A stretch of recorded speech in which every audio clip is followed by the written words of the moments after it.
acabar com esse negócio. Esse nosso clima quase africano é malvadeiro.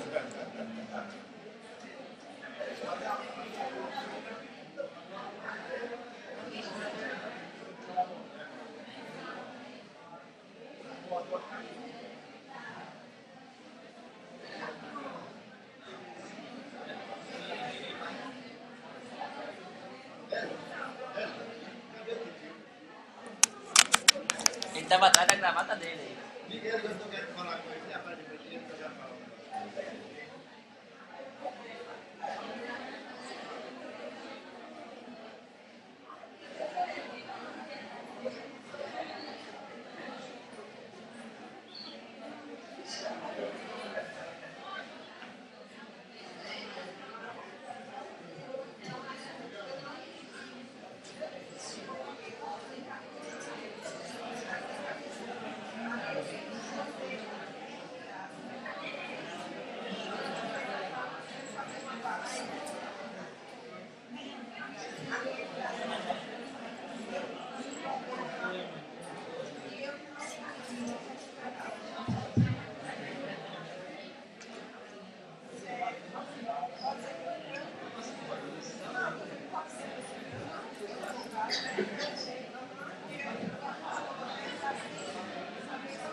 Ok, irmãos, vamos todos nos assentar aqui no salão, nas cadeiras, para a gente poder iniciar os avisos e não atrasar o início do culto.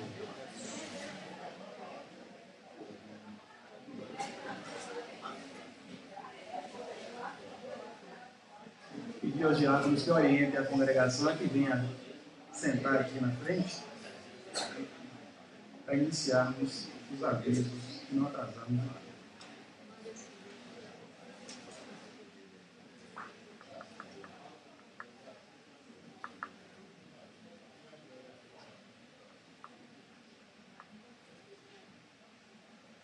Se alguém não recebeu o boletim, levante sua mão, os diáconos estão passando e entregando os boletins.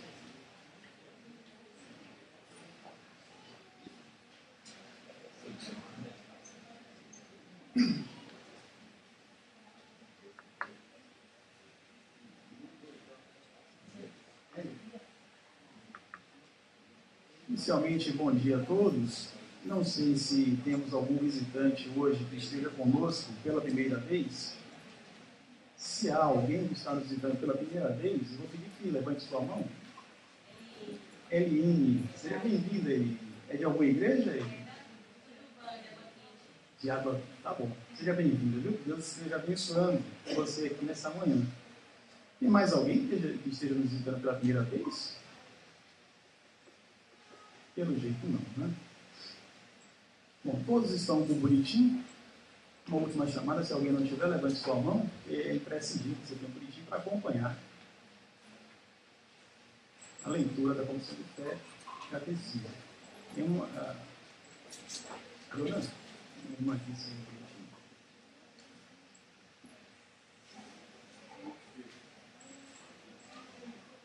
O pastor vai dar uma palavra inicialmente, depois eu... Eu só quero fazer um agradecimento. Eu fui surpreendido sexta-feira, depois da primeira oração, com uma manifestação de amor da igreja, que foi, assim, algo maravilhoso. Eu vi um zum pensando, vai ter alguma coisinha no aniversário, mas depois demorou, tal, terminou, eu acho que não deu certo. Certamente veio um pãozinho e aí resolveram cancelar.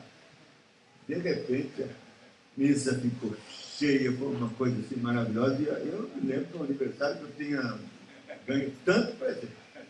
Então foi algo assim maravilhoso, manifestação de amor que eu não mereço. Eu fiquei maravilhado. Uma torta diet de morango, e eu estou até hoje ainda degustando uma coisa maravilhosa. Eu não tenho como agradecer só a Deus por essa manifestação de amor e pela bondade dos irmãos e por essa igreja tão carinhosa. Deus abençoe os irmãos e eu queria dar esse agradecimento do coração. A Junta Diaconal pede para avisar que na próxima semana, no próximo sábado, vai estar sendo realizada lá a obra em Pujuca para ver se conclui. Então, essa lista, que já foi passada aqui na igreja e que já está quase toda ela concluída, ainda precisa de algumas assinaturas. Então, aqueles que não assinaram, podem procurar os diáconos e ver se existe alguma quantia aqui que seja acessível, né? Tem de R$8, 12, 7. Então, se alguém puder, quem ainda não fez, pode procurar os diáconos e preencher. Aqueles que já fizeram a assinatura e já se comprometeram, devem procurar também os diáconos, eles precisam arrecadar essa soma e ir até a casa de construção e comprar o material que está faltando. Então, como essa programação está prevista para a próxima semana, durante essa semana os irmãos podem estar procurando a Junta Diaconal e concluir essa tarefa aí. Os irmãos devem estar orando pelos nossos irmãos da igreja, né? No boletim sempre aqui lembramos do Anistéio e do presbítero Francisco. Então, devemos estar orando por esses irmãos e por todos os demais que padecem enfermidade. Simpósio Reformados Puritanos é um outro anúncio que temos aqui no boletim. As inscrições ainda estão abertas. E aqueles irmãos que tiverem interesse devem procurar a irmã Flávia e buscar fazer essa inscrição. Bom, irmãos, não havendo novos avisos, não sei se alguém ainda tem algum aviso a passar. A obra de Pojuca também de assistência e de doutrina lá na igreja de Pojuca vai ser feita no sábado, né? Na semana que vem, foi transferido sábado passado, que os irmãos já estejam cientes. Vamos passar então a leitura da Confissão de Fé e do breve catecismo. Se encontra na página 3 do nosso boletim, Confissão de Fé, o capítulo é o número 3. Vamos ler todos juntos. Os eternos decretos de Deus, seção 3. Pelo decreto de Deus e para a manifestação da sua glória, alguns homens e alguns anjos são predestinados para a vida eterna e outros pré-ordenados para a morte eterna. As referências estão logo embaixo, não poderão conferir nas Sagradas Escrituras. Leitura do breve catecismo, pergunta número 74. Eu farei a leitura e os irmãos irão responder em uma só voz. O que exige o 8º mandamento? O 8º mandamento exige que procuremos o lícito adiantamento das riquezas e do estado exterior, tanto nosso como do nosso próximo. A palavra está aqui no presbítero Marcelo.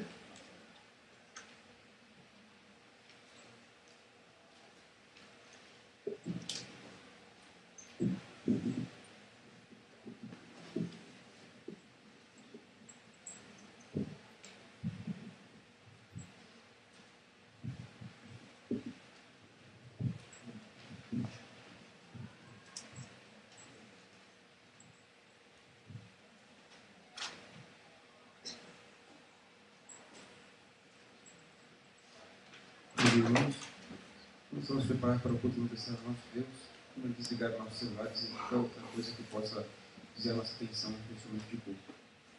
Oremos. Senhor Deus, Pai, está no céu, que nos dê graça, Pai, por esse dia do Senhor, ó Deus, pela graça, ó Pai, que podemos estar na tua casa e aqui, ó Deus, em comunhão com nossos irmãos, ó Deus, ó Pai, a tua palavra, sermos instruídos, ó Pai, por ti, Senhor. Abençoe, Deus, todos os atos deste culto, a leitura da tua palavra, o cântico dos salmos, Deus, as orações, a pregação da tua palavra, Deus, e também, ó Deus, o momento especial de comunhão contigo, ó Deus, através da ceia do Senhor. Vamos, ó Pai, que possamos compreender, ó Deus, a importância e a seriedade, ó Pai, deste sacramento, ó Deus, e que não venhamos, ó Pai, a nos achegar até a Tua mesa de forma negligente, ó Deus, mas que possamos sondar, ó Pai, nosso coração e assim, ó Deus, nos achegamos a tua mesa, ó Deus, limpe, ó Pai, de todo o pecado, Senhor, para não profanar, ó Pai, a Tua mesa. Tem misericórdia de nós, ó Pai. Que a gente via também, ó Deus, pelos enfermos, que o Senhor possa abençoar, ó Pai, a cada um deles, ó Senhor, de forma especial, nosso irmão presbítero Francisco, também Dona Esther, abençoando, ó Pai, fortalecendo, ó Pai, a saúde deles, ó Senhor, trazendo a cura, ó Pai, o Senhor que é o autor da Bíblia e que pode, ó Pai, curá-los, ó Senhor, operando um milagre, Deus, que o Senhor possa, se for operar a Tua vontade, Deus, operar assim, Deus, fazendo a cura, que possamos, ó Pai, nos alegrar desses irmãos conosco, ó Pai, restabelecidos na sua saúde, Deus. Que o Senhor possa, ó Pai, trazer o conforto, ó Deus, se não for voltar a trazer a cura, que o Senhor possa trazer o conforto, ó Deus, aliviando as dores, ó Senhor, aliviando todo o mal-estar, todo o incômodo, ó Pai, e também trazendo conforto e consolação para a família, ó Pai, que também sofre com esses irmãos que estão enfermos, ó Deus. Tem misericórdia, ó Pai. Também te pedimos, ó Deus, para os irmãos que não estarão aqui, ó Pai, porque estão negligenciando, ó Pai, ouvir a Tua palavra. Apesar de ter ouvido, ó Pai, tantas vezes, de conhecer, ó Cristo, a Tua palavra, como se eles terem professado a fé publicamente, agora decidiram, Pai, que não querem mais andar nos seus santos caminhos. Tem misericórdia, Pai, dessas vidas, ó Senhor. Que Teu Espírito, ó Pai, possa incomodar, Deus, essas vidas, ó Senhor, e que eles possam perceber, ó Pai, que caminham longe de Ti, e agora trilham pelo caminho que conduz à perdição. Que eles possam se lembrar, ó Pai, das palavras que eles ouviram aqui, ó Deus. Possam se lembrar dos votos que já fizeram, ó Pai, publicamente aqui na Tua casa. E se lembrar, ó Pai, que estão pecando contra Ti, ó Deus. Dá a eles, ó Pai, o arrependimento e que possa, ó Pai, transformar, ó Pai, as suas vidas, ó Senhor. Abençoe aqueles também que não estão aqui por algum motivo justo, ó Deus, que eu possa abençoar a vida deles e que eles possam se lembrar, ó Pai, de guardar a vida do Senhor, não profanando, ó Pai, o Teu santo dia, ó Deus. Nós pedimos também, ó Deus, pelos trabalhos em Pojuca e Itapuã. Abençoa, Pai, ali o João, o Salves, Samuel e Daniel, que eles possam, Pai, fazer o trabalho com amor, com dedicação e para a realização humana, Deus. Abençoe também os irmãos, Pai, que estão ali para ouvir a Tua palavra. Que possa, Pai, haver transformação nas vidas do Senhor, possa haver conversão, que possam, Pai, nos alegrar de receber aí, ó Pai, os frutos que o Senhor mesmo há de nos dar, ó Pai, através da ação do Teu Santo Espírito, ó Pai, no coração desses irmãos que estão ali, ó Pai, ouvindo a Tua palavra. Tem misericórdia, Pai, de nós, ó Senhor, aceita o nosso culto, nossa oração, pela mediação de Cristo Jesus. É isso que nós te pedimos e agradecemos em nome de Jesus. Amém. Vamos abrir a palavra do Senhor no livro de Salmos, capítulo 39.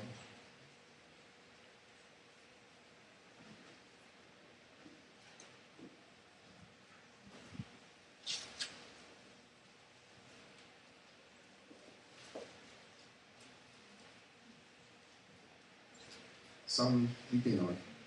Ao mestre de canto, Jedutun, Salmo de Davi. Disse comigo mesmo: guardarei os meus caminhos, para não pecar com a língua. Porém mordaça a minha boca, enquanto estiver na presença o ímpio. Quando estiver na minha presença o ímpio. Emudeci em silêncio. Calei acerca do bem, e a minha dor se agravou. Abraseou-se-me no peito e no coração, enquanto eu meditava, ateou-se o fogo. Então disse eu com a minha própria língua: dá-me a conhecer, Senhor, o meu fim, e qual a soma dos meus dias, para que eu reconheça a minha fragilidade. Deste aos meus dias o comprimento de alguns palmos. A Tua presença, o prazo da minha vida é nada. Na verdade, todo homem, por mais firme que esteja, é pura vaidade. Com efeito, passa o homem como uma sombra, e em vão se inquieta. Amontoa tesouros e não sabe quem os levará. E eu, Senhor, que espero? Tu és a minha esperança. Livra-me de todas as minhas iniquidades. Não me faças o opróbrio do insensato. Emudeço, não abro os lábios, porque Tu fizeste isso. Tira de sobre mim Teu flagelo. Pelo golpe de Tua mão estou consumido. Quando castigas o homem com repreensões, por causa da iniquidade, destróis nele como traça o que tem de precioso. Com efeito, todo homem é pura vaidade. Ouve, Senhor, a minha oração. Escuta-me quando grito por socorro. Não te emudeças à vista de minhas lágrimas, porque sou forasteiro à Tua presença, peregrino como todos os meus pais o foram. desvia de mim o olhar para que eu tome alento, antes que eu passe e deixe de existir. Amém. Vamos agora, Senhor, com o canto do Salmo de número 113.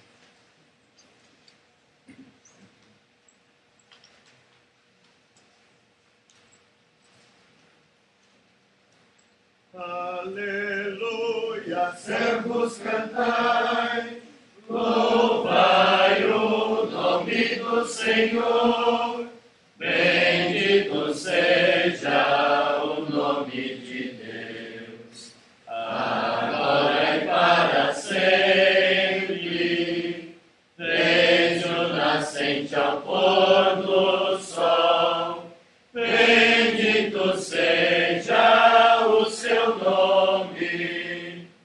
Excelso é o nome do Senhor, é sobre todas as nações, e a sua glória acima dos céus. Quem ao Senhor pode igualar? Pois o seu trono está no céu, e se inclina a ver a terra e céu. Ele ergue o pobre do pó, e do monturo fraco traz, para sentar com príncipes. Com príncipes o povo seu, faz que a mulher que estéril é, vive em família com sua prole. Vamos abrir a palavra do Senhor no livro de Deuteronômio, capítulo 3.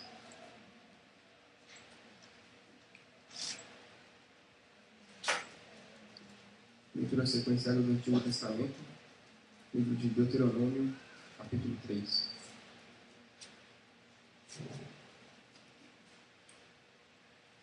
Depois nos viramos e subimos o caminho de Bazã.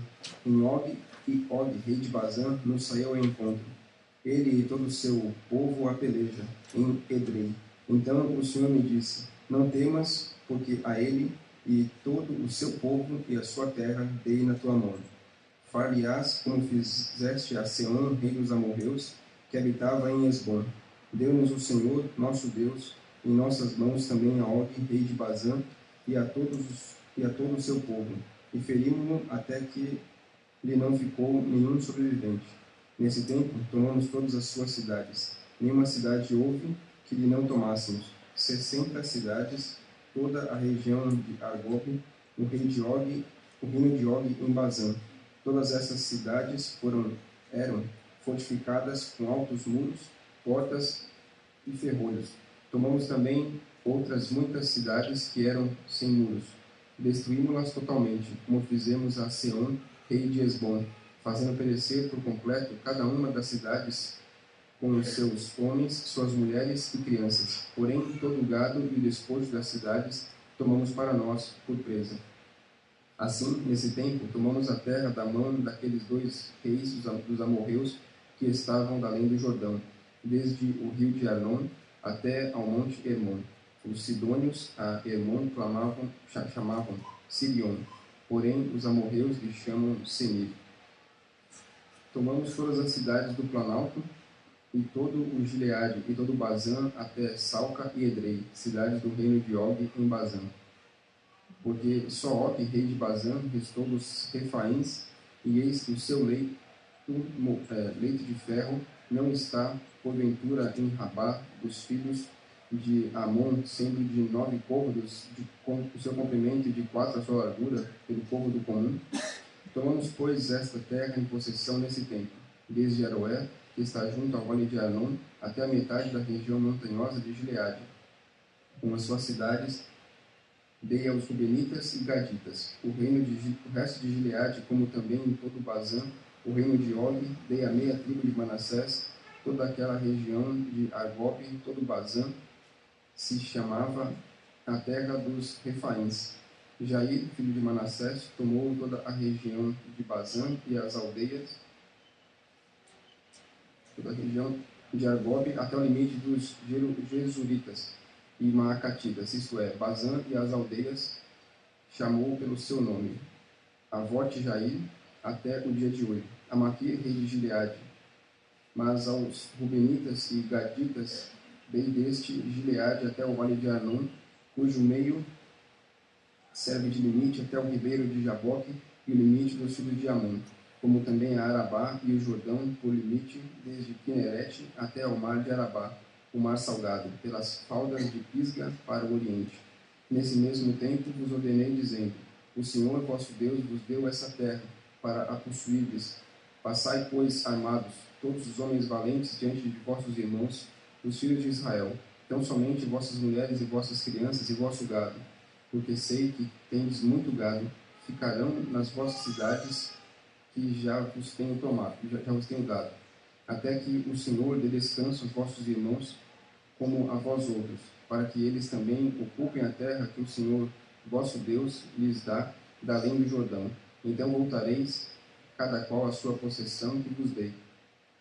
Também nesse tempo dei ordem a Josué, dizendo: aos teus olhos vem tudo o que o Senhor, vosso Deus, tem feito, e a estes dois reis. Assim fará o Senhor a todos os reinos a que tu passarás. Não os temais, porque o Senhor, vosso Deus, é o que peleja por vós. Também nesse tempo implorei graça ao Senhor, dizendo: ó Senhor Deus, passaste a mostrar ao teu servo a tua grandeza e a tua poderosa mão, porque que Deus há nos céus ou na terra que possa fazer segundo as tuas obras, segundo os teus poderosos feitos? Rogo-te que me deixes passar para que eu veja esta boa terra que está além do Jordão, e esta boa região montanhosa e o Líbano. Porém o Senhor indignou-se muito contra mim por vossa causa e não me ouviu. Antes me disse: basta, não me fales mais nisto. Sobe ao cimo de Pisga, levanta os olhos para o ocidente e para o norte, e para o sul e para o oriente, e contempla com os próprios olhos, porque não passarás este Jordão. Dá ordens a Josué e anima-o, e fortalece-o, porque ele passará adiante deste povo e o fará possuir a terra que tu apenas verás. Assim ficamos no vale defronte de Bet-peor. Amém.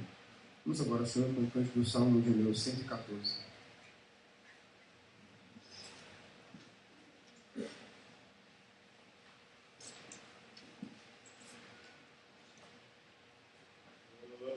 Israel saiu do Egito, e a casa de Jacó de um povo que tinha língua estranha, Judá em santuário se tornou. E Israel então por sua vez tornou-se o seu domínio. Continuará ver tudo isso, tornou atrás o rio do Jordão. Os montes saltitaram, tal como os carneiros a pular. Colinas saltam, assustadas quais cordeiros do rebanho. Que vens ao mar, que assim tens fugido, e do Jordão que atrás tu retornas. E vós também, ó montes, porque igual carneiros saltitais. E vós colinas, porque assim pulais, como os cordeiros fazem. Terra de Deus, ó terra estremece, sim, a presença do Deus de Jacó.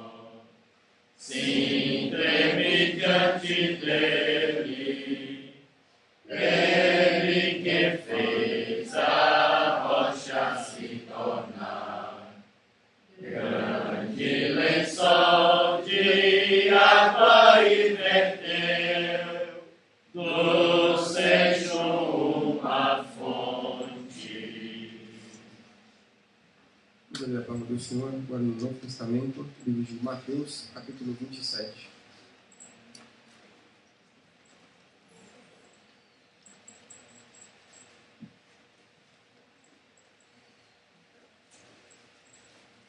Leitura sequenciada no Novo Testamento, Evangelho segundo Mateus, capítulo 27. Ao romper do dia, todos os principais sacerdotes e os anciãos do povo entraram em conselho contra Jesus para o matarem, e amarrando-o, levaram-no e o entregaram ao governador Pilatos. Então Judas, que o traiu, vendo que Jesus fora condenado, tocado de remorso, demoveu as 30 moedas de prata aos principais sacerdotes e aos anciãos, dizendo: pequei, traindo sangue inocente. Eles, porém, responderam: que nos importa? Isso é contigo. Então Judas, atirando para o santuário as moedas de prata, retirou-se e foi enforcar-se. E os principais sacerdotes, tomando as moedas, disseram: não é lícito deitá-las no cofre das ofertas, porque é preço de sangue. E tendo deliberado, compraram com elas o campo do oleiro para cemitério de forasteiros. Por isso, aquele campo tem sido chamado até o dia de hoje Campo de Sangue. Então se cumpriu o que foi dito por intermédio do profeta Jeremias. Tomaram as 30 moedas de prata, preço em que foi estimado aquele a quem alguns dos filhos de Israel avaliaram, e as deram pelo campo do oleiro, assim como lhe ordenou o Senhor. Jesus estava em pé ante o governador, e este o interrogou, dizendo: és tu o rei dos judeus? Respondeu-lhe Jesus: tu o dizes. E sendo acusado pelos principais sacerdotes e pelos anciãos, nada respondeu. Então lhe perguntou Pilatos: não ouve quantas acusações te fazem? Jesus não respondeu nenhuma palavra, vindo com isto a admirar-se grandemente o governador. Ora, por ocasião da festa, costumava o governador soltar ao povo um dos presos, conforme eles quisessem. Naquela ocasião, tinham eles um preso muito conhecido, chamado Barrabás. Estando, pois, o povo reunido, perguntou-lhes Pilatos: a quem quereis que eu vos solte, a Barrabás ou a Jesus, chamado Cristo? Porque sabia que por inveja o tinham entregado. E estando ele no tribunal, sua mulher mandou dizer-lhe: não te envolvas com este justo, porque hoje em sonho muito sofri por teu respeito. Mas os principais sacerdotes e os anciãos o persuadiram o povo a que pedisse Barrabás e fizesse Jesus morrer. De novo perguntou-lhes o governador: qual dos dois quereis que eu vos solte? Responderam eles: Barrabás. Replicou-lhes Pilatos: que farei então de Jesus, chamado Cristo? Seja crucificado. Responderam todos. Que mal fez ele? Perguntou Pilatos. Porém, cada vez mais clamavam: seja crucificado. Vendo Pilatos que nada conseguia, antes, pelo contrário, aumentava o tumulto, mandando vir água, lavou as mãos perante o povo, dizendo: estou inocente do sangue deste justo. Fique o caso convosco. E o povo todo respondeu: caia sobre nós o seu sangue e sobre os nossos filhos. Então Pilatos lhe soltou Barrabás e após haver açoitado a Jesus, entregou-o para ser crucificado. Logo a seguir, os soldados do governador, levando Jesus para o pretório, reuniram em torno dele toda a coorte. Despojando-o das vestes, cobriram-no com um manto escarlate. Descendo uma coroa de espinhos, puseram-lhe na cabeça e na mão direita um caniço. E ajoelhando-se diante dele, o escarneciam, dizendo: salve, rei dos judeus. E cuspindo nele, tomaram o caniço e davam-lhe com ele na cabeça. Depois de o terem escarnecido, despiram-lhe o manto e o vestiram com as suas próprias vestes. Em seguida o levaram para ser crucificado. Ao saírem, encontraram um sirineu chamado Simão, a quem obrigaram a carregar-lhe a cruz. E chegando ao lugar chamado Gólgota, que significa lugar de caveira, deram-lhe a beber vinho com fel, mas ele, provando-o, não o quis beber. Depois de o crucificarem, repartiram entre si as suas vestes, tirando a sorte, e assentados ali o aguardavam. Por cima de sua cabeça puseram escrita a sua acusação: este é Jesus, o rei dos judeus. E foram crucificados com ele 2 ladrões, um à sua direita e outro à sua esquerda. Os que iam passando blasfemavam dele, menendo a cabeça, dizendo: ó tu, que destrói o santuário em 3 dias e o reedificas, salva-te a ti mesmo, se és filho de Deus, e desce da cruz. De igual modo, os principais sacerdotes com os escribas e anciãos, escarnecendo, diziam: salvou aos outros, a si mesmo não pode salvar-se. É rei de Israel. Desça da cruz e creremos nele. Confio em Deus, pois venha livrá-lo agora, se de fato lhe quer bem. Porque disse: sou filho de Deus. E os mesmos impropérios lhe diziam também os ladrões que haviam sido crucificados com ele. Desde a hora sexta até a hora nona, houve trevas sobre a terra.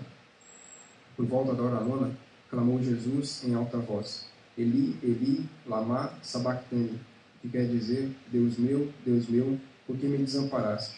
E alguns dos que ali estavam, ouvindo isso, diziam: ele clama por Elias. E logo um deles correu a buscar uma esponja e, tendo-a embebida em vinagre, colocando na ponta de um caniço, deu-lhe a beber. Os outros, porém, diziam: deixa, vejamos se Elias vem salvá-lo. E Jesus, clamando outra vez com grande voz, entregou o Espírito. E eis que o véu do santuário se rasgou em duas partes, de alto a baixo. Tremeu a terra, fenderam-se as rochas, abriram-se os sepulcros, e muitos corpos de santos que dormiam ressuscitaram. E saindo dos sepulcros depois da ressurreição de Jesus, entraram na cidade santa e apareceram a muitos. O centurião e os que com ele guardavam a Jesus, vendo o terremoto e tudo que passava, ficaram possuídos de grande temor e disseram: verdadeiramente este era filho de Deus. Estavam ali muitas mulheres observando de longe.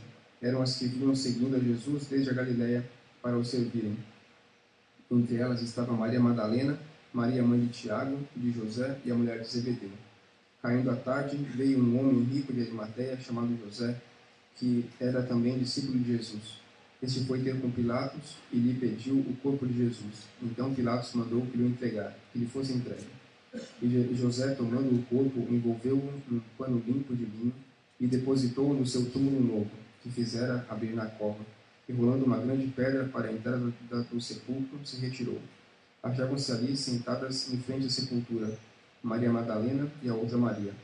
No dia seguinte, que é o dia depois da preparação, reuniram-se os principais sacerdotes, os fariseus, e dirigindo-se a Pilatos, disseram-lhe: Senhor, lembramos de que aquele embusteiro, enquanto vivia, disse: depois de 3 dias ressuscitarei. Ordena, pois, que o sepulcro seja guardado com segurança até o 3º dia, para não suceder que, vindo os discípulos, o roubem e depois digam ao povo: ressuscitou dos mortos, e será o último embuste pior que o primeiro. Disse Pilatos: aí tendes uma escolta, ide e guardai o sepulcro como bem vos parece. Indo eles, mandaram guardar o sepulcro, selando a pedra e deixando ali a escolta. Amém. Passo agora para o pastor para nos fazer a mensagem nessa manhã.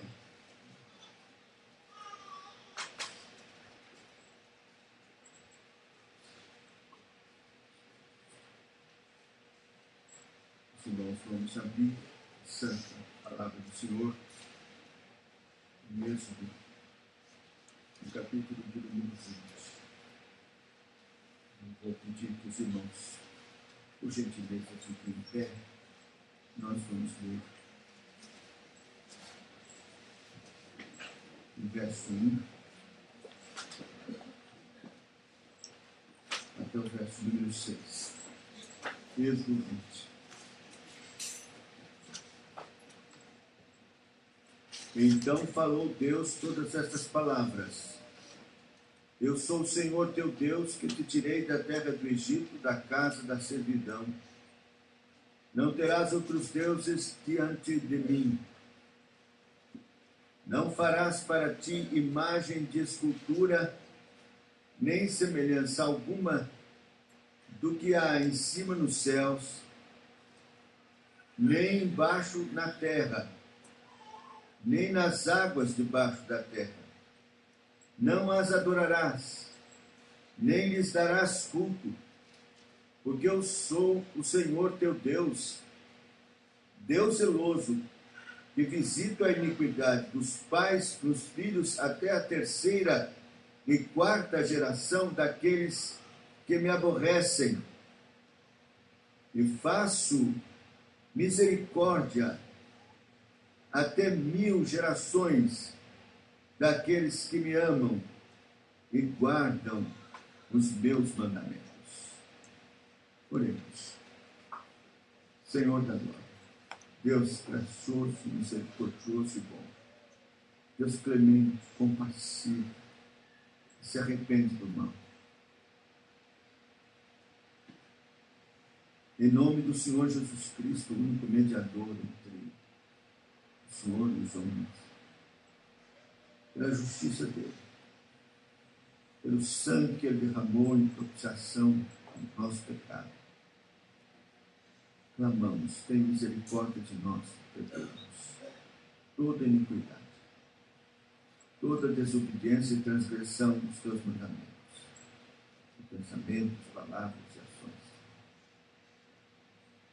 Pieda-te de nós, Senhor Deus, reunidos nesta manhã, no dia do Senhor, para o culto solene, quando vamos nos assentar à tua mesa para nos alimentarmos de ti, termos comunhão real com o sangue e corpo do nosso amado Salvador. Ó Senhor, tem compaixão.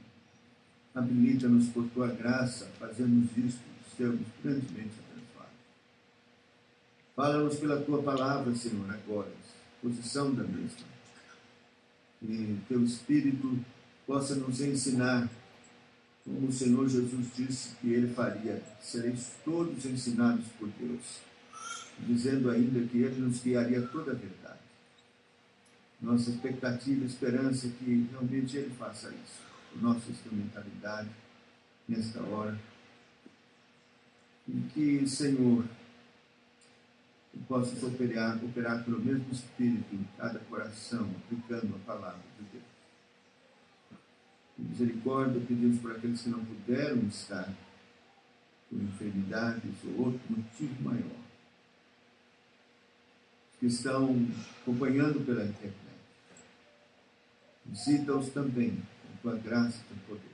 Nesta hora do fim, necessitamos muito ouvir a tua palavra. Tenha misericórdia, pieda-te de nós, glorifica o teu santo nome, o nome do teu bendito Filho, o Senhor Jesus, e exalta a tua palavra, glorifica a tua palavra. Oramos em nome do Senhor Jesus. Amém. Vamos assentar. Meus irmãos, o segundo mandamento é o mandamento do culto. Como se deve adorar ao Deus único. Os papistas fizeram uma mudança, exatamente porque são idólatras. Eles trataram de suprimir este mandamento, unindo ao primeiro. E para que fique 10, eles então dividiram o último, 10º mandamento. Essa foi uma estratégia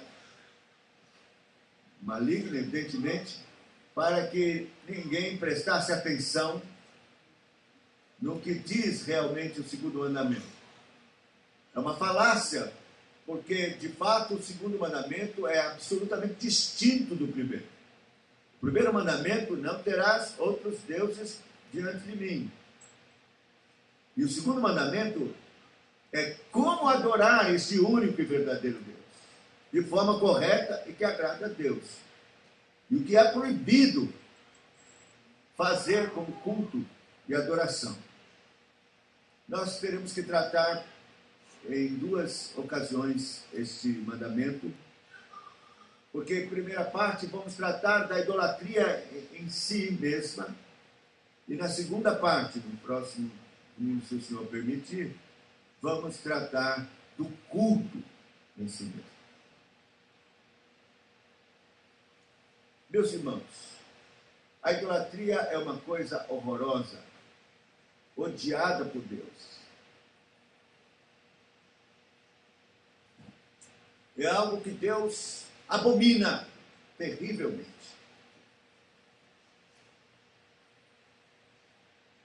E nós vamos ver que o inimigo das nossas almas, sabendo disso, ele procura de todas as formas dissimuladas fazer com que o povo de Deus caia nesse erro crasso da idolatria e venha a entristecer o coração de Deus tremendamente.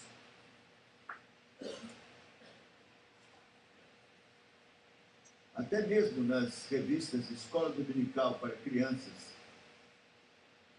na Igreja Presbiteriana do Brasil, tem idolatria. Figuras de Jesus e tudo mais. Hoje tem se tornado uma das coisas mais normais, no meio, inclusive reformado, admitir essa abominação.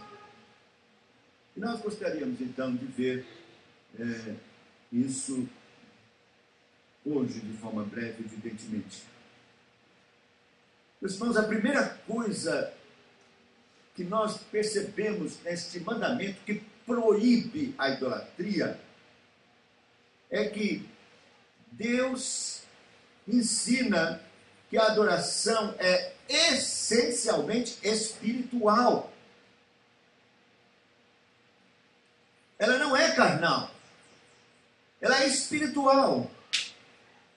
A palavra de Deus nos ensina que as coisas de Deus se discernem espiritualmente. Se você abrir na primeira carta do apóstolo Paulo aos Coríntios, no capítulo de número 2, primeira carta do apóstolo Paulo aos Coríntios, no capítulo 2, verso 14, nós temos assim: ora, o homem natural não aceita as coisas do Espírito de Deus, porque eles são loucura, e não pode entendê-las, porque elas se discernem espiritualmente.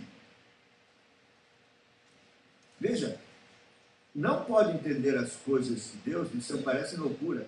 Não pode entendê-las porque elas se discernem espiritualmente. As coisas de Deus se discernem espiritualmente. Por quê?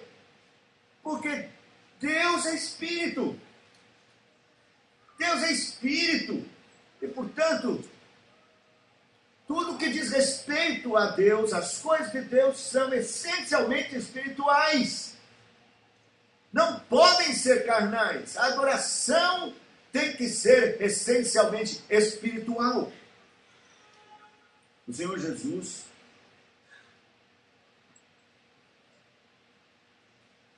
no Evangelho de João, no capítulo de número 4, falando com a mulher samaritana,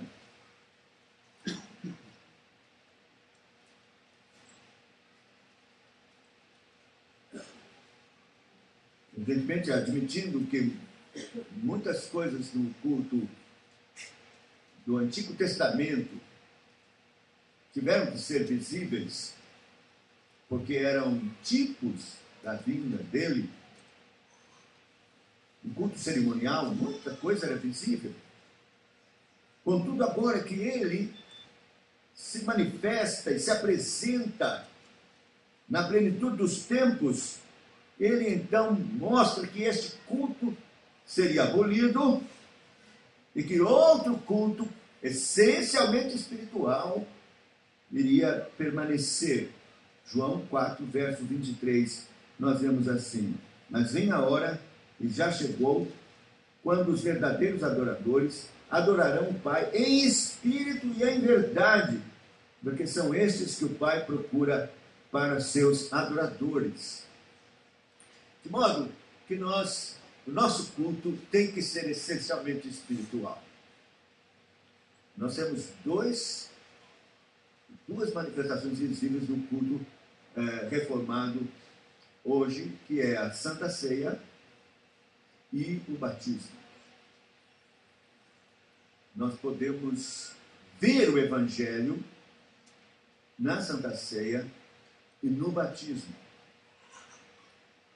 Mas o culto é essencialmente espiritual e, portanto, nós não podemos admitir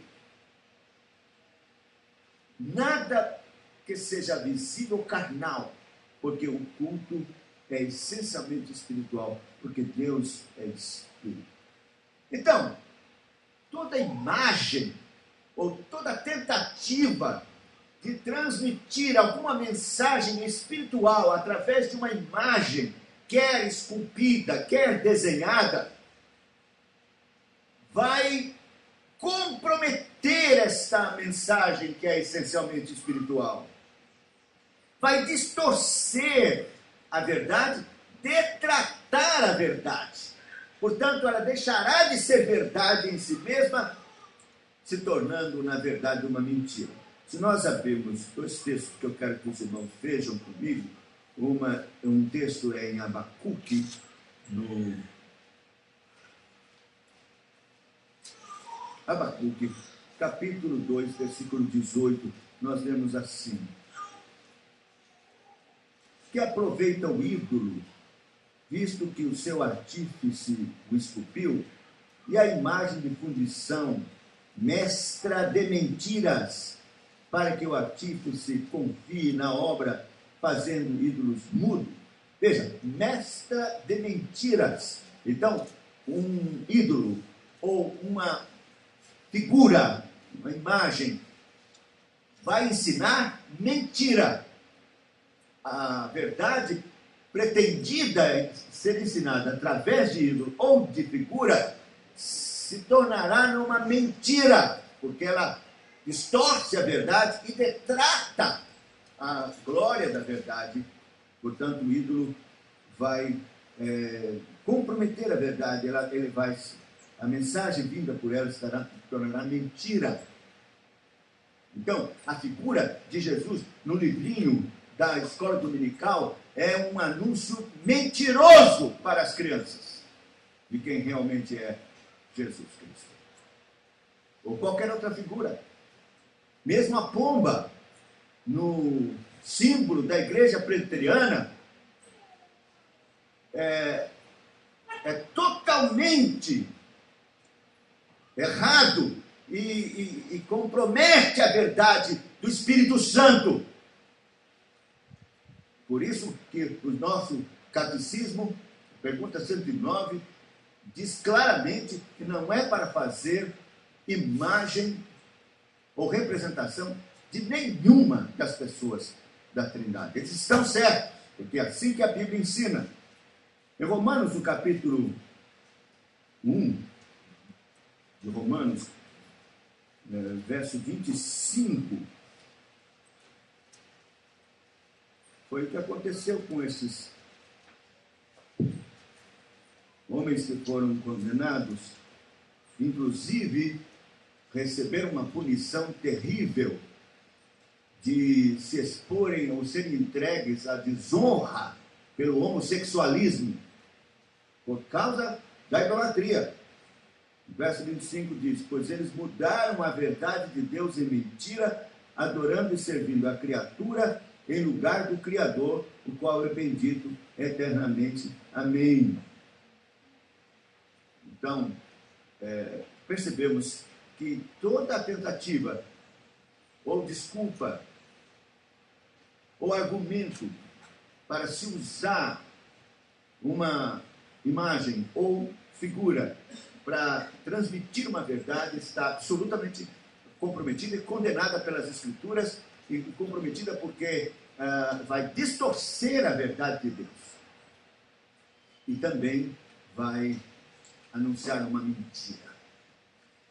E assim também teatro ou qualquer representação carnal, tentando transmitir verdade espiritual através de imagens ou figuras ou representações. Por isso nós não aceitamos teatro para anunciar o evangelho, as coisas de Deus, e nem filme, porque irá distorcer. Além do mais, Calvino diz que o coração do homem é uma fábrica de ídolos, e assim a tendência dele é formar ídolos. Eu nunca me esqueço, quando na Igreja Memorial nós tínhamos o grupo Atos de representação. Então, fomos fazer uma representação numa escola, era próximo ao Natal,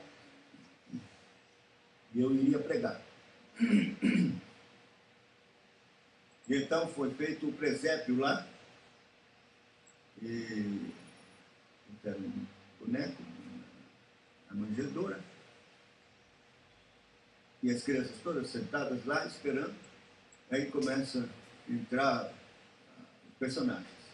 E quando entra a que estava representando Maria, que seria a mãe, né, do bebê lá,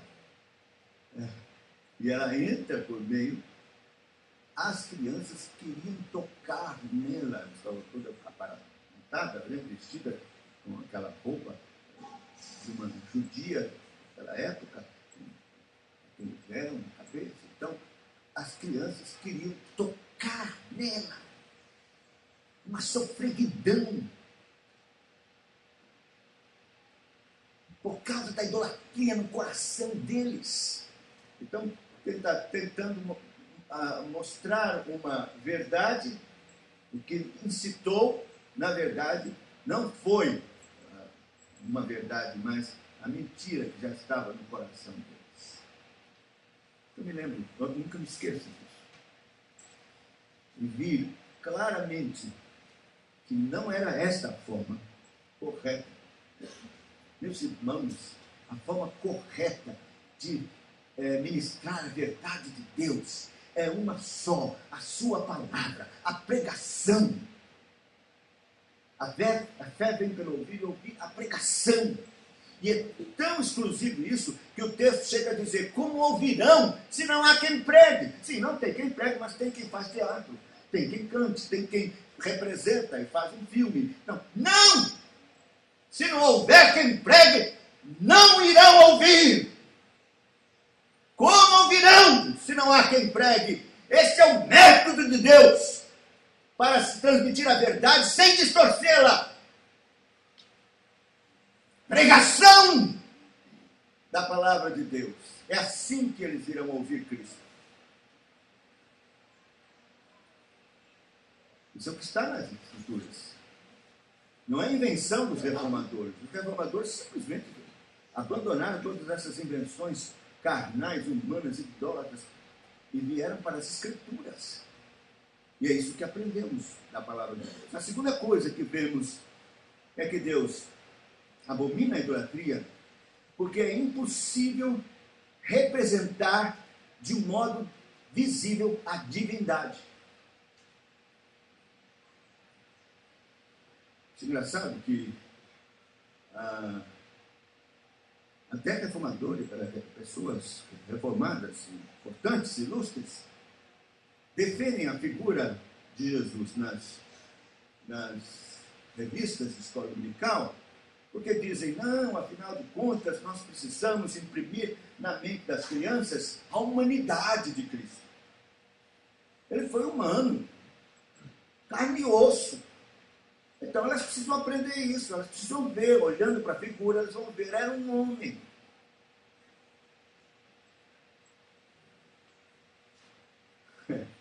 Só que Jesus não era só homem. Jesus, a sua pessoa era humana e divina. Numa união hipostática, como chamavam os antigos pais apostólicos, que, embora distintas as naturezas, estavam tão unidas e inseparáveis. Não se pode separar.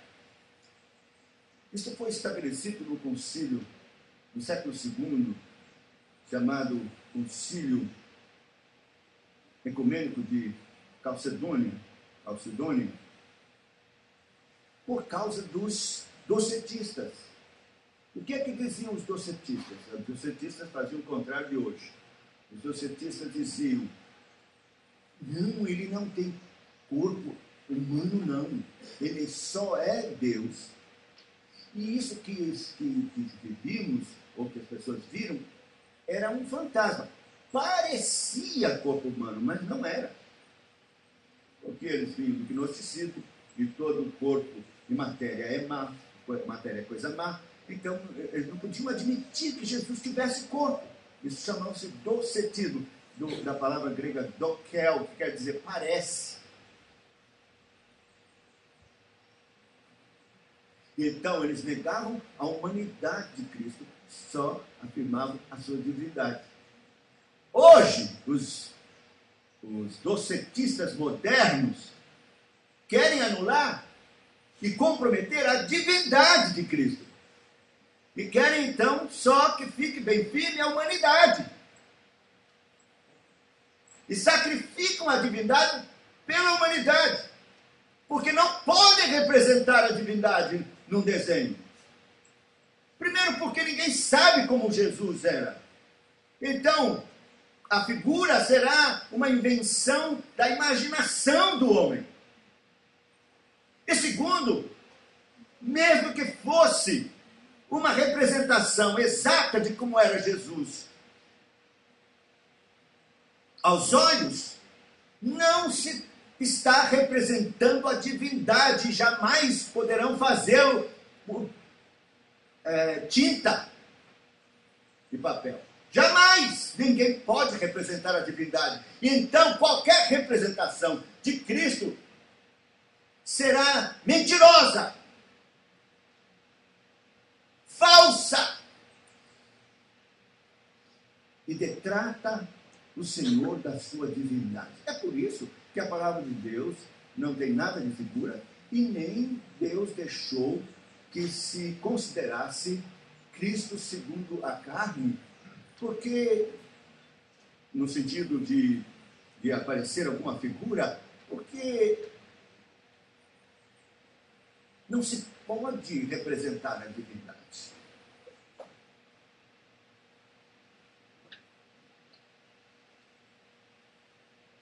Então, em 2 Coríntios, no capítulo de número 5,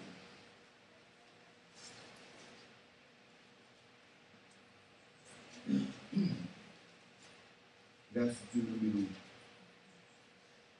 16, diz assim: assim que nós daqui por diante a ninguém conhecemos segundo a carne. E se antes conhecemos a Cristo segundo a carne, já agora não o conhecemos deste modo. Ele está exaltado, verdadeiro homem, uma carne transformada, glorificada, mas homem, carne e osso, assentado à direita de Deus Pai, glorificado, em fulgor, em glória, tão exuberante que nós, com olhos carnais, nem sequer podemos vê-lo como é. Imagine que o apóstolo João teve a visão de Cristo glorificado entre os castiçais. E a descrição que ele faz é uma coisa tão exuberante que qualquer artista tentar desenhar não consegue, né? Se você abrir lá em Apocalipse, no capítulo 1, a partir do verso 12, nós temos a descrição de Cristo. Voltei-me para ver quem falava comigo, e voltando vi 7 candeeiros de ouro. E no meio dos candeeiros, um semelhante ao Filho do Homem, com vestes talares, cingindo a altura do peito com uma cinta de couro. Sua cabeça e cabelos eram brancos como a alva lã, como neve, os olhos como chama de fogo, os olhos como chama de fogo, os pés semelhantes ao bronze polido, como que refinado numa fornalha, a voz como voz de muitas águas. Tinha na mão direita 7 estrelas, na boca saíra uma espada afiada, de 2 gumes, o seu rosto brilhava como o sol na sua força, quando vi cair a seus pés como morto. Bem, meus irmãos, primeiro, para que João pudesse descrever o restante do corpo, a veste, a boca, certamente foi pelo Espírito Santo. Porque ele, na verdade, não distinguiu nada. Tente olhar para o sol na sua força. Era assim. E quando vides cair como morto, como é que podem desenhar? Isto é uma abominação, um insulto à glória de Jesus Cristo. É isso que queremos ensinar para nossas crianças. É esse Cristo desenhado por esses artistas com um olhar lânguido, efeminado, derrotado. Não é este o Cristo da Bíblia. Por isso a idolatria distorce, detrata, compromete a glória de Deus. E é tão proibida. E nós precisamos batalhar. Pela graça de Deus, temos feito isso. No Supremo Concílio, todas as vezes que participamos, nossa luta foi contra a pomba na nossa sarça. Lutamos. Fui ridicularizado. Me chamavam como representante do IBAMA. Era a gozação que faziam comigo no concílio. Porque eu ia lá para dizer, não pode, esta pomba não pode. Isso é contrário à palavra de Deus, os nossos símbolos de fé. Isso detrata a glória de Deus. Risada, zombaria. Eu me lembro que numa oportunidade um foi lá e disse, como? Se é assim, o que vamos fazer então com as figuras de Jesus nas revistas de escola dominical? E eu gritei de lá, acabe com isso! Já há muito tempo que deveria acabar. Porque isso é contrário aos nossos símbolos de fé e à palavra de Deus. Pela graça do Senhor, antes do Supremo Concílio, tivemos aquela derrota vergonhosa do chamado neopuritanismo, tivemos a vitória da pomba. Foi decidido que se tire a pomba do nosso símbolo presbiteriano. Devolver aos designers para que eles removam a pomba por ser contrário aos nossos símbolos de fé. Glória a Deus.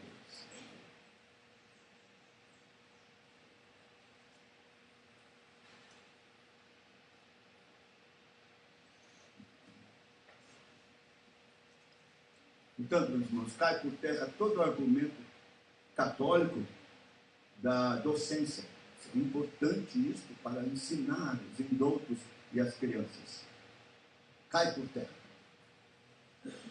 Ou qualquer um que se levantar para dizer que é importante para que as crianças aprendam, está fazendo uma argumentação católica, romana, e que não se sustenta pela palavra de Deus.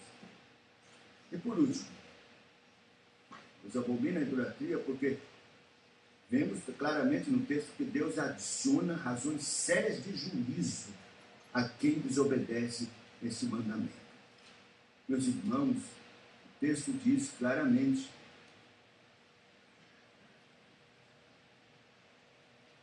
porque eu sou o Senhor teu Deus. Primeiro, soberano.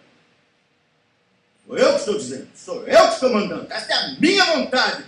Eu sou soberano, eu sou o Senhor teu Deus. Essa é a primeira razão. Quem é que vai discutir? Como pode o objeto perguntar quem o fez, por que me fizeste assim? Que argumento você vai fazer contra Deus? Eu estou ordenando, eu, Senhor. Soberano Deus. O que mais? Deus zeloso. A palavra no original também quer dizer ciumento. Os tradutores preferiram zeloso. Calvino também prefere essa palavra zeloso, por causa do comprometimento, inclusive da palavra ciumento, que é uma coisa assim, inclusive, clara, que tem seu aspecto carnal e condenado, de pecado. Mas o ciúme aqui é essencialmente espiritual. Por quê? Porque Deus fez uma aliança. Deus fez um casamento com o seu povo. Eu sou o seu marido, diz a palavra de Deus em outra parte, mostrando que esta é a consideração que Deus faz. Israel é sua esposa, como também a igreja é a esposa de Cristo. E então, toda a idolatria é chamada na Escritura de prostituição. de adultério. É a igreja adulterando com um ídolo contra Deus. Por isso os ciúmes. Eu sou zeloso, sou ciúme. Não admito isso. E aí vai uma dose de ira justa de Deus contra os que praticam isso.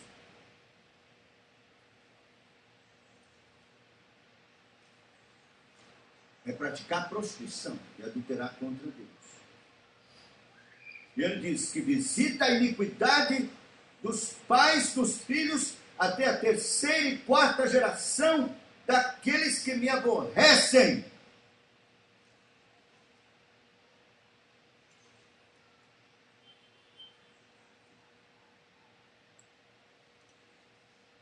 Alguém vai dizer, pronto, isso aí é maldição hereditária. E também parece uma coisa injusta, porque Deus vai punir os filhos por causa dos pais.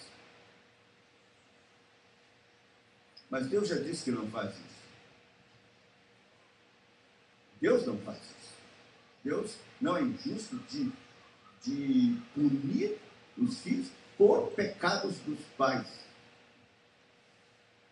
Como ditado que eles diziam que os pais comeram uvas verdes dos filhos, dentes dos filhos sem botar. O que quer dizer isso? Quer dizer, meus irmãos, que o pecado da idolatria é tão horroroso que ele traz consequências terríveis na vida dos filhos por imitação, tradição. Os filhos serão idólatras porque os pais são idólatras. Os filhos cometerão esse mesmo pecado. E quando ele diz até a 3ª e 4ª geração, é apenas para mostrar que o pai vai viver para ver filhos e filhos dos seus filhos envolvidos nessa desgraça e colhendo os frutos de juízo de Deus sobre a cabeça deles. Essa é uma herança maldita que os pais transferem aos seus filhos. Não é a culpa que é transferida, é a prática que é transferida. Os filhos serão idólatras. Nós vivemos num país idólatra. E isso tem acontecido normalmente. Quantas gerações de idólatras nós temos nesse país?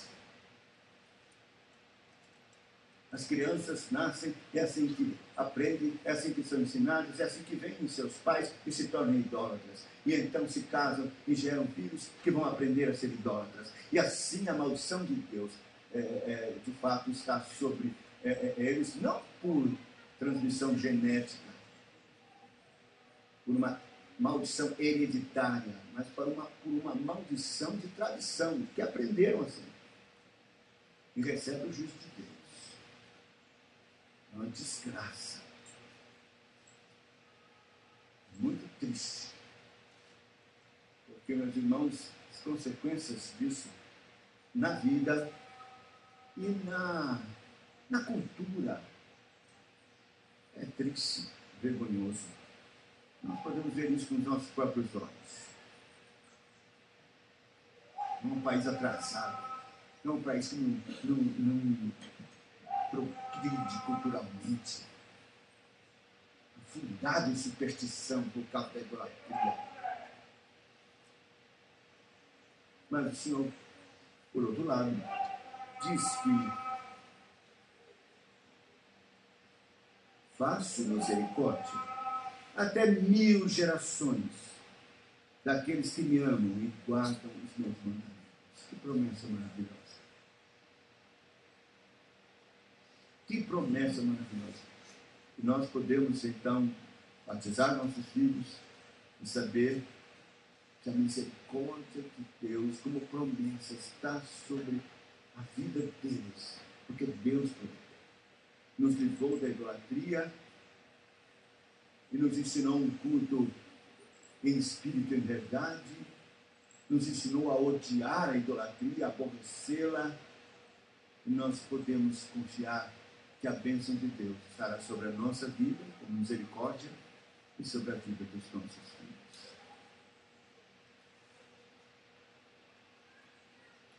Eu quero encerrar, meus irmãos, esta primeira parte deste sermão, lembrando que Cristo cumpriu a lei. Cristo cumpriu a lei e Ele, por nós, venceu este pecado horroroso da idolatria. Você se lembra que quando Ele foi tentado lá no deserto pelo diabo, o diabo diz: tudo isto te darei se prostrado me adorares. O que era isso senão idolatria? Porque a palavra de Deus diz que os que servem a ídolos servem a demônios. É o que diz a palavra de Deus. Então, Cristo repreendeu o diabo. Reta! Só a Deus adorarás e só a Ele prestarás culto. Assim Cristo venceu por nós, cumpriu a lei, venceu o diabo por nós. Ele cortou pela raiz a idolatria diabólica, infernal. Por isso, querido, nós podemos ter a certeza da bênção de Deus, da sua misericórdia sobre a nossa vida e sobre a nossa geração, os nossos descendentes e nossos filhos. Porque Cristo venceu. E venceu no teste do concerto das obras, e venceu na cruz para nos redimir dos pecados de idolatria que estão enraigados no nosso coração e que muitas vezes ainda tentam ressurgir na nossa vida com ídolos dos mais diversos do coração. Podemos encontrar graça e perdão no sangue de Jesus e poder libertador na sua cruz, para que seja extirpado pela raiz toda adoração de ídolos no nosso coração. Sem Cristo, estaríamos perdidos, completamente dominados pelo diabo. Não se engane, sem Cristo todos são idólatras. Todos adoram ao diabo e os seus ídolos.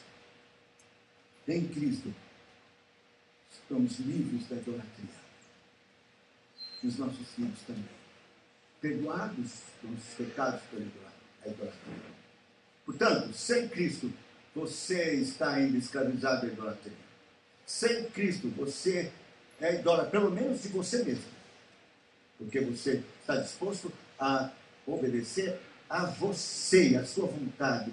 E o ídolo do seu coração é você mesmo. O diabo o erigiu no seu coração.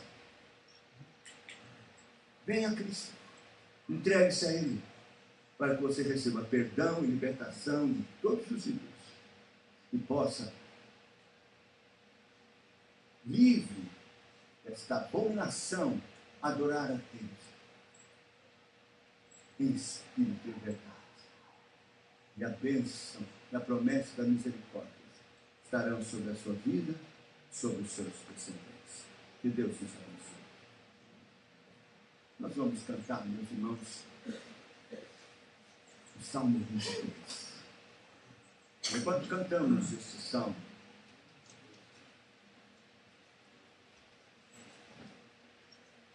os irmãos presbíteros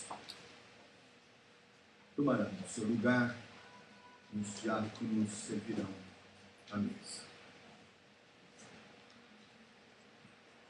O meu pastor é o Senhor, e nada me faltará.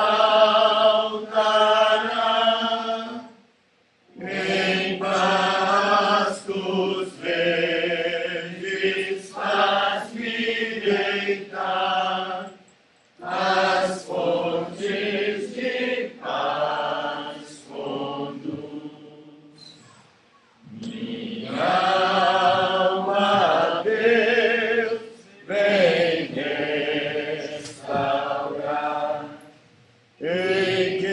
meu caminhar,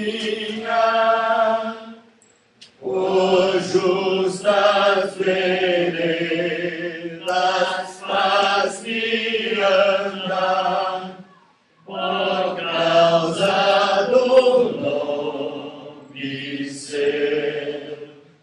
Se a morte me ameaçar, no vale da escuridão, não temerei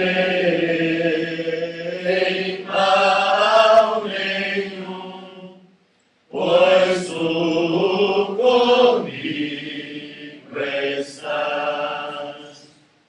A tua vara e o teu bordão a mim consolo dão, e mesa põe diante de mim, perante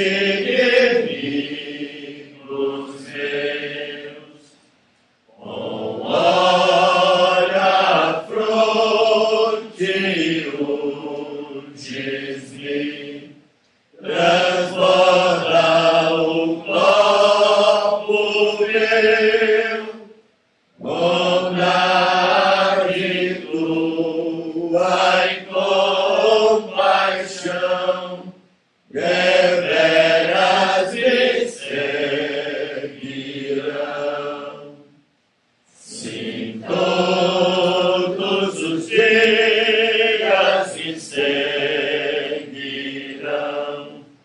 por todo o meu viver, e eternamente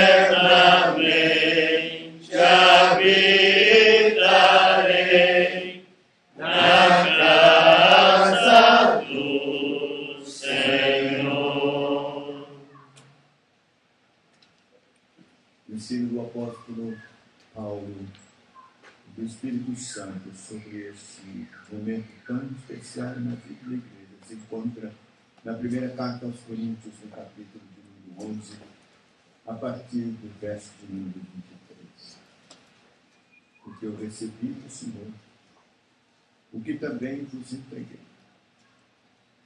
O Senhor Jesus, na noite em que foi traído, tomou o pão. Tendo dado graças, o partiu e disse: "Isso é meu corpo, que é dado por vós. Fazei isto em memória de mim." Por semelhante modo, depois de haver ceado, tomou também o cálice, dizendo: "Este cálice é a nova aliança no meu sangue. Fazei isso todas as vezes que o beberdes, em memória de mim. Porque todas as vezes que comerdes este pão e beberdes o cálice, anunciais a morte do Senhor até que ele venha. Por isso, aquele que comer o pão ou beber o cálice do Senhor indignamente, será réu do corpo e do sangue do Senhor. Examine-se, pois, o homem a si mesmo, e assim coma do pão e beba do cálice. Pois quem come e bebe sem discernir o corpo, come e bebe juízo para si. Eis a razão porque há entre vós muitos fracos, doentes e não poucos que dormem. Porque se nos julgássemos a nós mesmos, não seríamos julgados.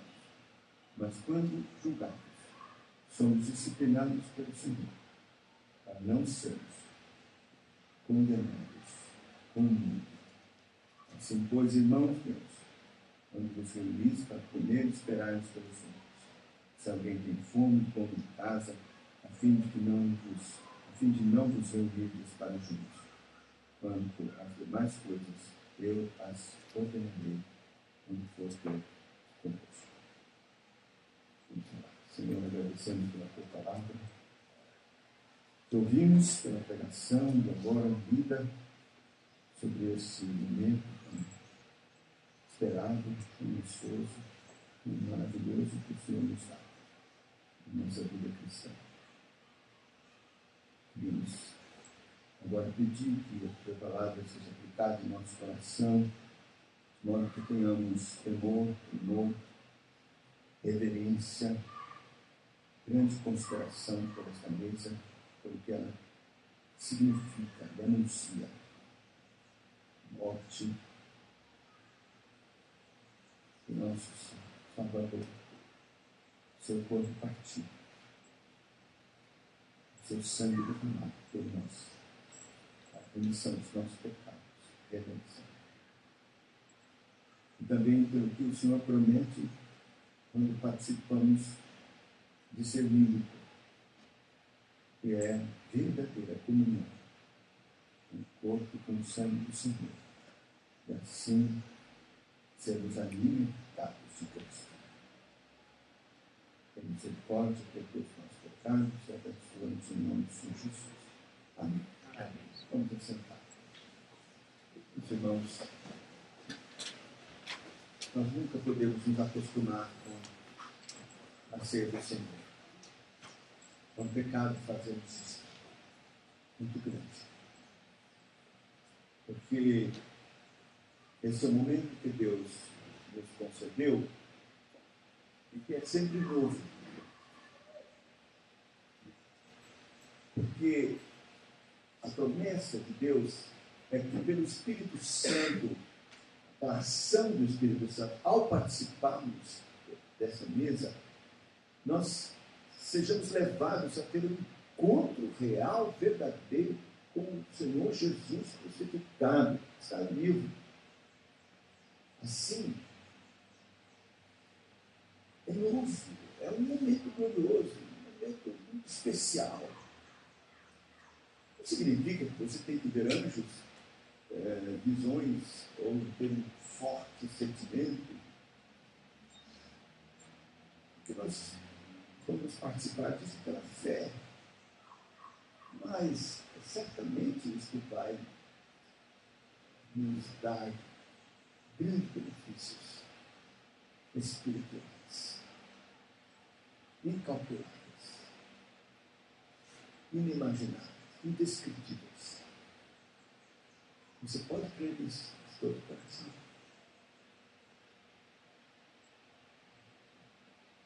E evidentemente por causa das implicações tão sérias, tão profundas, tão ricas, tão santas desta hora, é que o apóstolo Paulo faz uma advertência. Tanto nós, como presbíteros, precisamos zelar pelo que significa isso, assim, não distribuir aleatoriamente gregos e troianos, como dizer, crentes e incrédulos. Podemos. Nós temos que examinar, as pessoas são recebidas depois de sério exame e compromisso de sérios, profissão de fé. Então, depois disso, é que eles são, nós permitimos que as pessoas participem. E também os irmãos, por sua vez, devem examinar-se a si mesmos e verem como está a sua vida. Eu não estou falando de pecados que nós cometemos normalmente, porque se fosse assim, todos estaríamos excluídos dessa hora. Você deve confessá-los, pedir a Deus misericórdia, lugar pelo sangue de Jesus, e então tomar. Eu estou falando daqueles pecados públicos, condenados,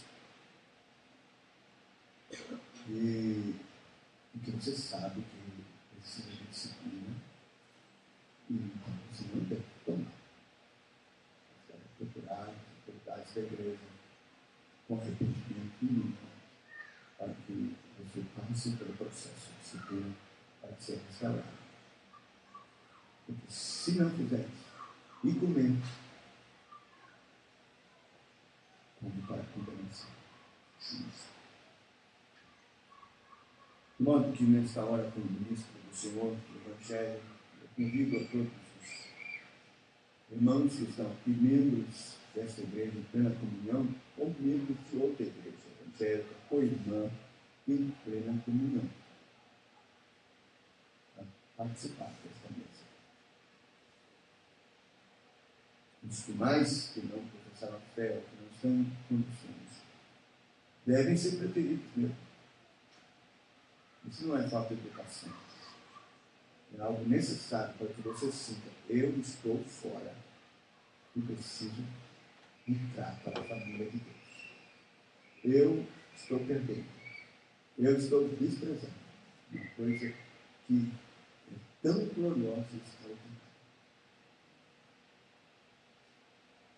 Muito Deus tenha misericórdia da sua vida e você logo apresse os passos para professar a sua fé e fazer parte da igreja do Senhor. Diz a palavra de Deus que o Senhor Jesus, na noite que foi traído, tomou um pão e partiu, dizendo: este é meu corpo que é partido por amor de vós.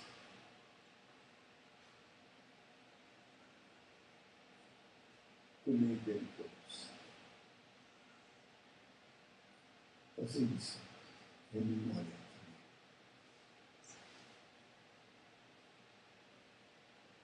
Como ministro do Evangelho, digo, o corpo de Cristo aqui presente. Comei dele todos, porque o Senhor, no seu nome, disse fazer isso em memória.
Também foi emitido involuntariamente a distribuição foi levantada.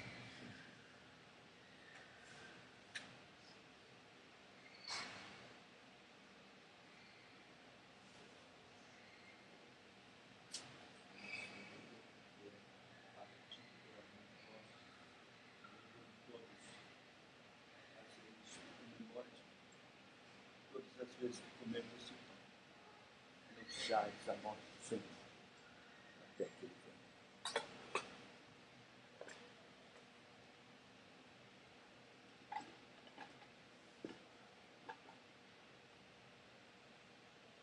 Essa palavra do Senhor, semelhante modo, depois de haver ceado, tomou o cálice e disse: esse cálice é a nova aliança do meu sangue. Bebei dele todos, fazer isso em memória de Deus. É o nosso Salvador que está fazendo esta ordenança. É Ele que está fazendo. Como não obedecer? E Ele faz para o nosso bem. Porque ao tomarmos e lembrarmos do sangue que foi derramado, divino puro, para a remissão dos nossos pecados, nós estaremos nos alimentando dele, fortalecendo a nossa fé e também ponderando que não podemos viver de qualquer modo. Antes precisamos viver de modo digno deste sangue, que honre este sangue, puro sangue. Glorifica a Deus. Ele diz: bebei dele todos, fazemos isso em memória de mim.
Se alguém foi mentido,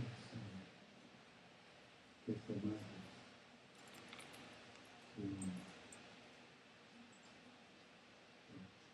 por levantar minhas pessoas.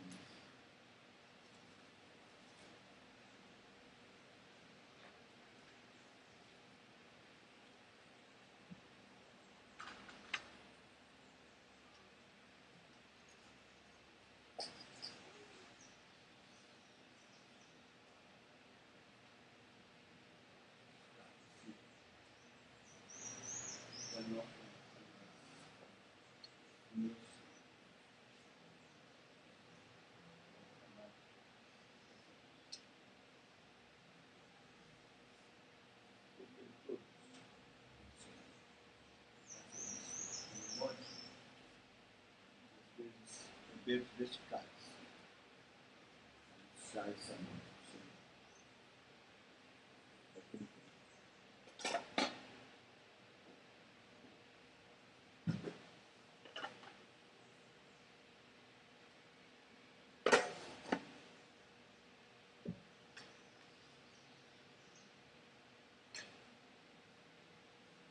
Diz a palavra do Senhor que depois de terem iniciado juntos, cantaram um hino e saíram para a luz das oliveiras. Evidentemente, este hino não era um hino binário, era um salmo, chamado Hino de Davi. Por isso hino, mas era um salmo. E eles cantavam na Páscoa. Então Jesus cantou um salmo. E era a vontade dele que a igreja cantasse salmos. Binário perfeito que ele mesmo colocou nas Escrituras. Nós vamos cantar os Salmos número 32. Vamos ficar em pé, cantarmos esse salmo. Um salmo que glorifica a Deus pela remissão dos pecados e é o que significa, de fato, a obra de Cristo para nós. É bem-aventurado aquele que tem o perdão, cujo pecado foi coberto com propiciação.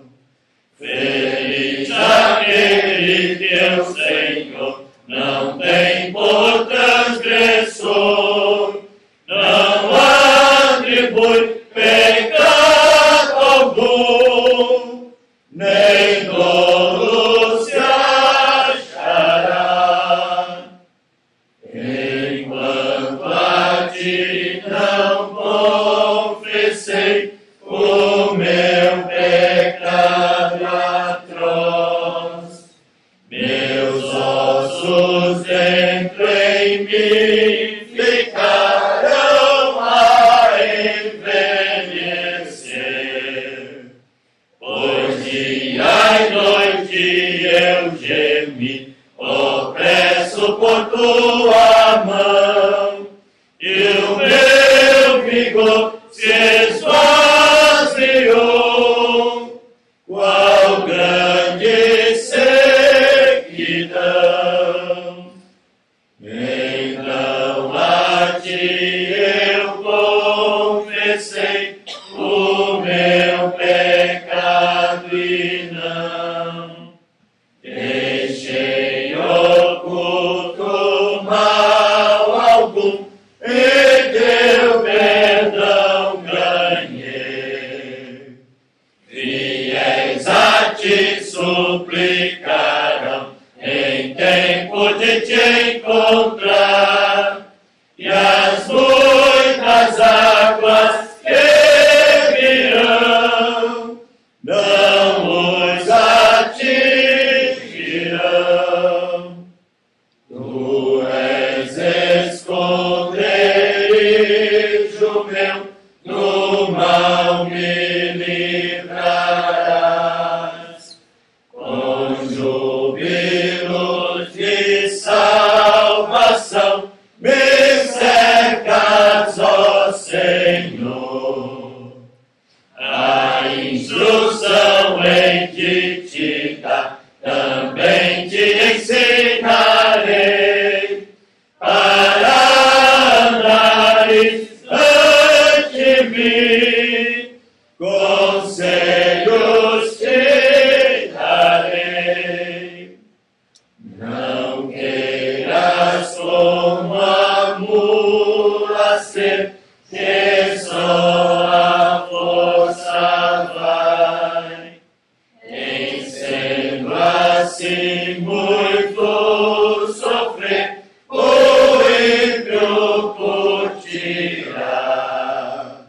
Mas quem confia no Senhor, misericórdia tem. Ó justo, jubilai em Deus, ó santo exultai. Que a graça maravilhosa do Senhor Jesus Cristo, nosso Salvador, o amor insondável e imerecido de Deus, nosso bondoso e eterno Pai. Comunhão, as consolações do Divino Espírito Santo sejam derramadas em profusão sobre todos vós e convosco permaneçam, hoje e para sempre. Amém.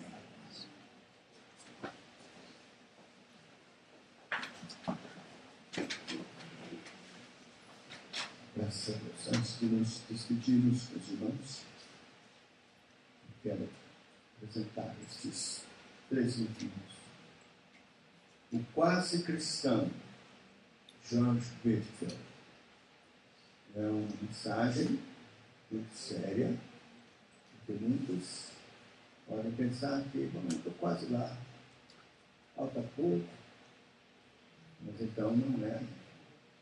Essa é uma mensagem muito séria e importante, é pregada lá no século XVIII, que é a verdade de Deus para sempre. E a igreja, Dr. Martin Lloyd Jones, enfim, bem fininho, você vai ver uma sentada, e vai ter uma ideia bem lúcida do que está na mente de Deus sobre a sua igreja. E descobrindo a vontade de Deus, assim como Ferguson. Esse é um livro muito importante, especialmente para os jovens que têm que tomar decisões e tal. Como saber a vontade de Deus? Alguns pensam em revelações, alguma visão. Não, a palavra de Deus tem todas as respostas. Você precisa saber apenas como descobri-las. E esse livrinho vai lhe ajudar. Que Deus abençoe, lhe dê o dia do Senhor, abençoado, guarde, santifique, não profane por nada, por nada. Uma bênção para você se obedecer o Pai. Deus abençoe.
Ele fala.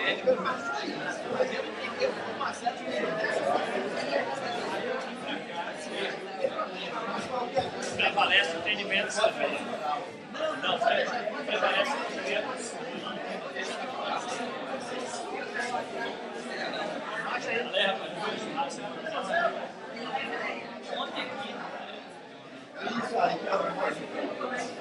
Tem os símbolos de fé todo aqui. Está em PDF, né? Tá os símbolos de fé, tá a Bíblia mais uma tradução. Aí, inclusive, eu vou começar.